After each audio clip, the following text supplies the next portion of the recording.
G'day guys and welcome back. I'm Rizini16 and I'm here to bring you yet another episode of Gunning for Glory, episode 21 to be precise.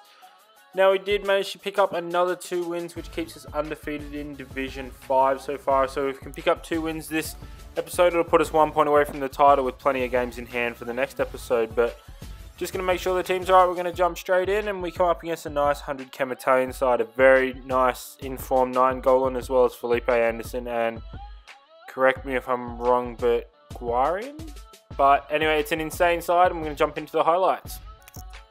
Jumping into this game, and it was a really fun game to play, except for obviously this first absolute derp goal that I conceded, where Ospina should have stopped that any day of the week and picked it up, but decided not to, so it put us in 1-0 down. But this game was absolutely insane.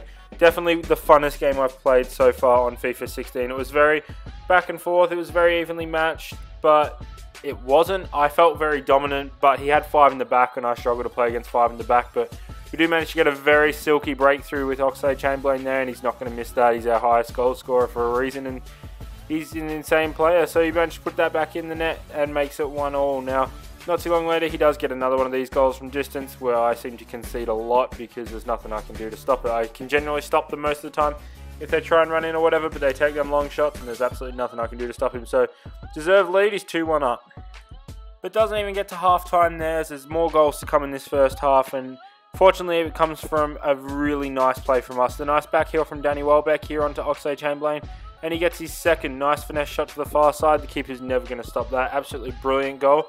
Makes it 2-2 before it's even half-time, but as we do go into half-time right about now, you're going to see the stats, and it's going to show you that I probably should have been winning. I had the shots, I had the possession, but nothing you can do. Pretty impressive that he managed to get a goal, 2 goals out of his 2 shots on target.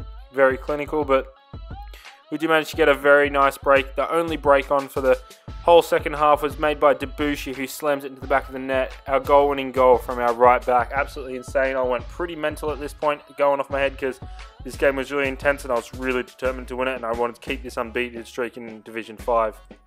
And that does bring that game to a close, so it does mean we still are undefeated with an absolutely phenomenal game. That was a lot of fun, and I just can't believe the winning goal came from Debussy, and it was an absolutely marvellous goal too. You wouldn't even pick that he was a defender, but obviously we're just going to do the usual ritual and just make sure the fitness is good amongst the side. Now, I'm pretty sure I forgot to swap Danny Welbeck, so his fitness is going to be probably bad after this, but then again, I didn't really want to play with Giroud anyway, but at least we can play with him knowing we've got a few games in hand to guarantee a win to win the title. So not too phased, because we've got plenty of time to make up for that. But as we go into this second game, hopefully we can pick up another win, which means, 6 I think straight wins in this, which is absolutely insane, and means we're just 1 point away from the title. Hopping over into the second game, and we come up against this really nice EPL side. Diego Costa, Willian and Sterling up front, Coutinho, Toure, Matic, and then in the backline Azpilicueta, Koscielny, Otamendi, Walker and De Gea in goals. Absolutely sick team, and I expect a lot from this guy, so we'll jump right in. Unfortunately for myself, this game was a very intense game, and that means we've had 2 intense games out of 2 this episode. My heart's not very good at that, but it didn't take us very long to get the lead. We do get a 1-0 lead from a really nice play from Cazorla, who's shaping up to be really critical for our team. He seems to be getting on the score sheet. If not, he seems to be assisting them. But this game was really intense. This guy was genuinely really good. If it wasn't for the fact he was really predictable in the way he attacked, he might have maybe won.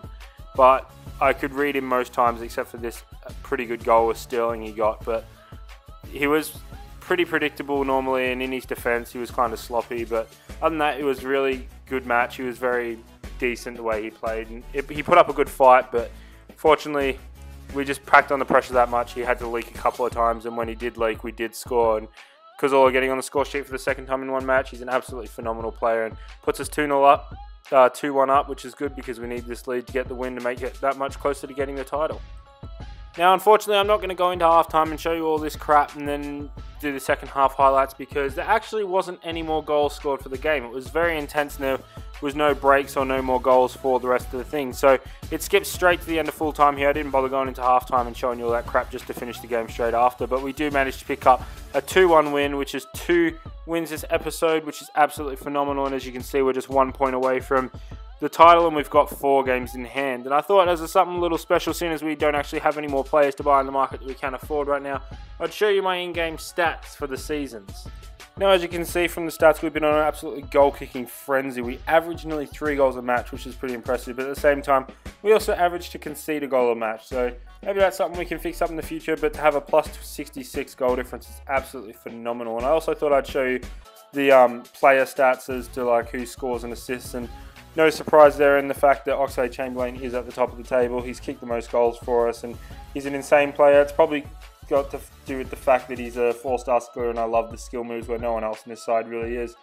But what really surprised me was the fact that Welbeck was the highest assister. I guess we must tramp a lot more, but it obviously shows how often I actually swap him to the midfield for Oxlade-Chamberlain or someone to come up into a striker when he's shitting me off in a game.